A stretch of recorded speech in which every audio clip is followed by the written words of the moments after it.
Oraindik lagun asko falta dira gurean, eta gurean behar ditugu denak, denak behar ditugu hemen.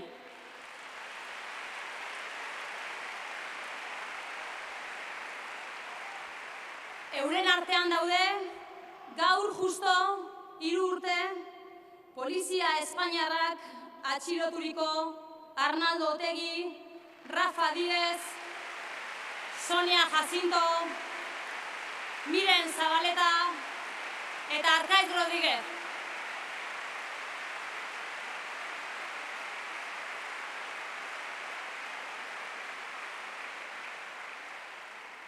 Eurien atxiloketekin, gure herrian zabaldutako aro berria zapuztu nahi izan zuen Madrilek.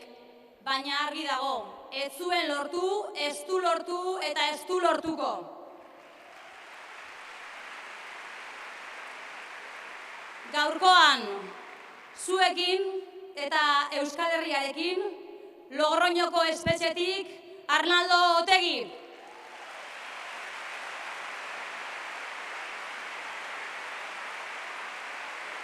Arratsalde on guztiei, Logroñoko espetxetik. Hauteskunde hauetan jokoan zer dagoen galdetu diate, eta galdera horri erantzun zuzena emateko bizi dugun egoera orokorrari erreparatu behar diogu. Lehenik eta behin munduan eta munduari erreparatuz gero garbi dago zibilizazio krisi batean murgilduta gaudela, krisi sistemikoan. Ez gara azterketa horretan zortu behar. Krisi hau ez da beste krisi bat, mundu aldatuko duen krisi baten aurrean gaude. Eta aldaketa hori herrien eta langileen alde edota oligarkia eta imperialismoaren alde izanen den da jokoan dagoena. Eta borroka horretan Euskal Herria katebegi bat da baita ere. Krisi honek Espainiar estatuan ezaugarri oso berezia ditu. Krisi politikoari orain krisi ekonomikoa gehitu diolako. Espainiar estatuaren viabilitate politiko zein ekonomikoa da zalantzan dagoena. Espainiar estatua lagunok ahul dago, irtenbide estrategikorik gabe eta transizioan eraikitako lurralde eredua agortua da. Hila, fini, hots, Euskal Herria asimilatzeko martxan jarritako eredua garaitu egin dugu lagunok. Egoera honek sekulako aukerak ematen dizkigu. Askapen prozesuari tentuz, lasaitasunez, baina determinazio osoz azelerazio historikoa emateko. Primero hay que ser conscientes de la oportunidad para después saber aprovecharla. En este escenario necesitamos abordar urgentemente 3 tareas. En primer lugar, asentar un escenario de soluciones democráticas que haga frente a los enemigos de la paz, que van a seguir tratando de bloquear el proceso de liberación nacional y social en las cárceles y el exilio. Vaciar las cárceles y ocupar las calles en defensa de nuestros derechos. Esa debe ser nuestra consigna. Vaciar las cárceles y ocupar las calles. Necesitamos, en segundo lugar, poner en marcha un gran diálogo nacional en la búsqueda de un acuerdo sobre nuestro marco jurídico.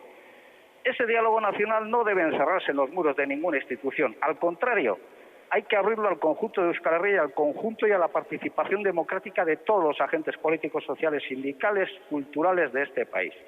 Y antes de este diálogo, los independentistas de izquierda necesitamos respondernos a nosotros mismos alguna pregunta.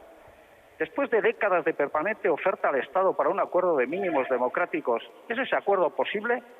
¿Podemos ya a estas alturas de la historia dar por válido un marco táctico que no contemple ya nuestra plena soberanía en materia económica y social? Y mi respuesta personal es sencillamente, con acento catalán y bolivariano, no.